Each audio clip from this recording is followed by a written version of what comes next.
It was the morning of November 9th, 2005 in Robinson, Texas, a quiet town just south of Waco.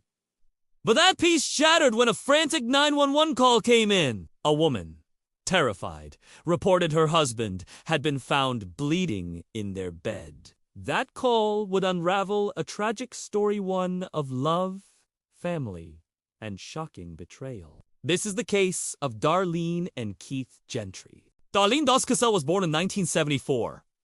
Bright, ambitious, and known as the Texas Beauty Queen. She had charm and determination. After high school, she studied dental assisting, but her real dream was nursing. At college, she met Keith Gentry, a dependable, good-natured man from Robinson. Their connection was instant, but after graduation, life pulled them apart. Darlene moved to Dallas for a fresh start, but fate brought them back together. By 1999, Keith proposed, and the two were married.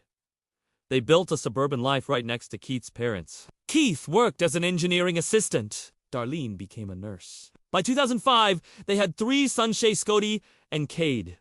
From the outside, they looked like the perfect family. But behind closed doors, money troubles and stress from raising 3 kids caused tension. Keith left his higher-paying job to be closer to home, but the financial cut only deepened their arguments. Then came that November morning. At 6:11 a.m., Darlene called 911, saying she found Keith bleeding in bed with the back door wide open and guns missing. She claimed she'd slept with the children that night because their youngest had been fussy. Paramedics found Keith barely alive with a gunshot wound to the head.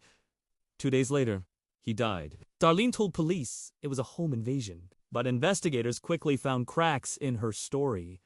The supposed missing guns. Some were stacked neatly outside. No signs of forced entry. Only 2 people had access to the gun cabinet: Keith and Darlene. As a nurse, she hadn't attempted CPR, and her 911 call sounded oddly calm. Then came the breakthrough.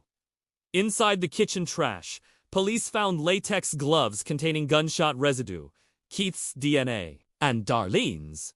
A bigger motive surfaced. Keith's life insurance policy worth up to $750,000. 19 days later, Darlene was arrested, but her in-laws, who refused to believe she was guilty, bailed her out. But her next move destroyed their trust. Darlene inquired about buying land with a pond. Soon after, she asked the landowner to fill in the pond.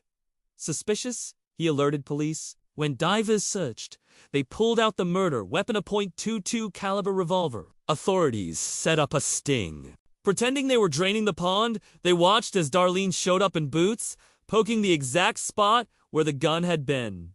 It was all caught on hidden cameras. In 2007, Darlene went to trial. Prosecutors showed the gloves, the staged burglary, the insurance motive, and the damning video of her searching the pond. The jury took little time. On February 8th, 2007, Darlene Gentry was found guilty of first-degree murder and sentenced to 60 years in prison. She won't be eligible for parole until 2037. Her 3 sons were placed permanently with Keith's parents. Darlene has had no contact with them since. Keith Gentry was remembered as a loving father who gave up his ambitions to be there for his family. His quiet strength and devotion still live on through his children. Darlene maintains her innocence, but the evidence told another story. And that's the tragic case of the Gentry family. Thanks for watching Unreal True Crime. If you want more gripping cases, don't forget to like, subscribe, and check out our new channel, Latin Crimes, for true stories from across Latin America.